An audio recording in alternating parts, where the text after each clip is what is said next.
Hi అండి, అందరికీ నమస్తే. కుంకుడుకాయల్ని తలస్నానానికి యూజ్ చేస్తారని అందరికీ తెలిసిన విషయమే.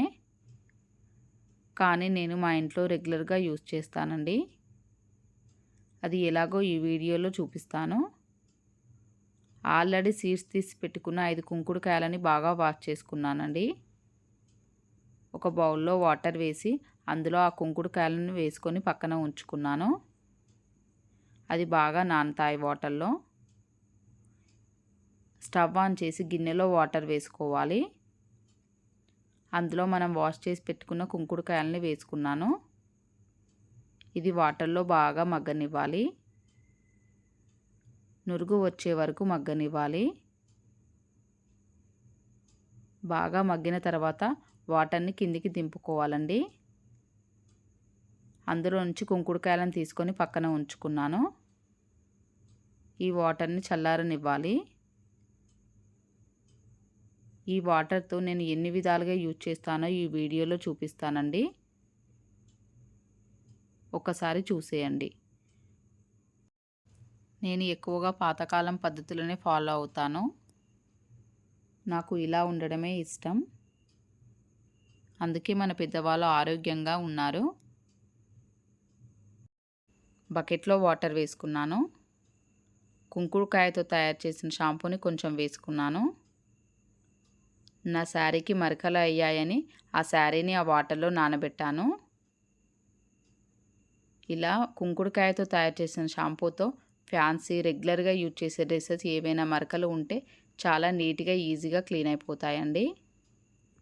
పూర్వం సబ్బులు రాకముందు కుంకుడుకాయ రసం బట్టలు వాష్ చేయడానికి వాడేవారంట. సో నేను ఈ పద్ధతిని ఫాలో అవుతూ ఉంటాను. మీకు ముందు వీడియోలో చెప్పాను కదండి, నాకు 2 పాపలు అని. ఇవి నావి, మా 2 పాపల పట్టీలు. ఇవి ఇంత ముందుకు తీసి పక్కన పెట్టుకున్న కుంకుడుకాయలో వేసి బాగా రబ్ చేస్తున్నానండి. ఇందులో కుంకుడుకాయ షాంపూని వేసుకుంటున్నాను. కొంచెం గ్లాస్లో తీసి పక్కన పెట్టుకుంటున్నాను.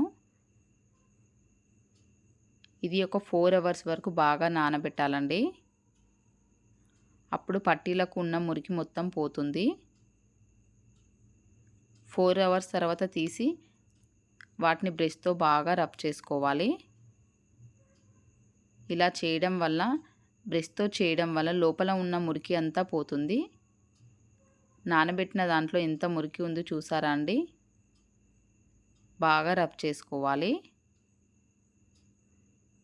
ఇలా రబ్ చేసుకుంటే వెండి మనకు కొత్త దానిలా కనిపిస్తూ ఉందండి. మీరు గమనించారో లేదో, మనం అవసల షాప్కి వెళ్తే ఒక బౌల్లో కుంకుడుకాయతో ఉండే వాటర్ ఉంటుందండి. వాటితో ఆర్నమెంట్స్ క్లీన్ చేస్తారు. ఇక్కడ గోల్డ్ ఇయర్ రింగ్స్ని కూడా క్లీన్ చేసుకుంటున్నాను. కుంకుడుకాయ షాంపూతో గోల్డ్ ఇయర్ రింగ్స్ని క్లీన్ చేసుకుంటే డర్టీనెస్ అంతా పోయి కొత్త దానిలా తయారవుతుంది. ఒక 4 అవర్స్ ఈ షాంపూలో నానబెట్టుకున్నాను. 4 అవర్స్ తర్వాత తీసి బ్రష్తో బాగా రబ్ చేసుకోవాలి. తర్వాత నార్మల్ వాటర్తో వాష్ చేసుకోవాలి. ఇలా సహజంగా కుంకుడుకాయలను నేను జుట్టుకే కాకుండా బట్టలకు, బంగారాన్ని, వెండిని క్లీన్ చేయడానికి యూజ్ చేస్తాను. నా వీడియో నచ్చితే నా ఛానల్ని లైక్ చేయండి, షేర్ చేయండి. ఇలాంటి మంచి వీడియోల కోసం నా ఛానల్ని సబ్స్క్రైబ్ చేసుకోవడం మర్చిపోకండి.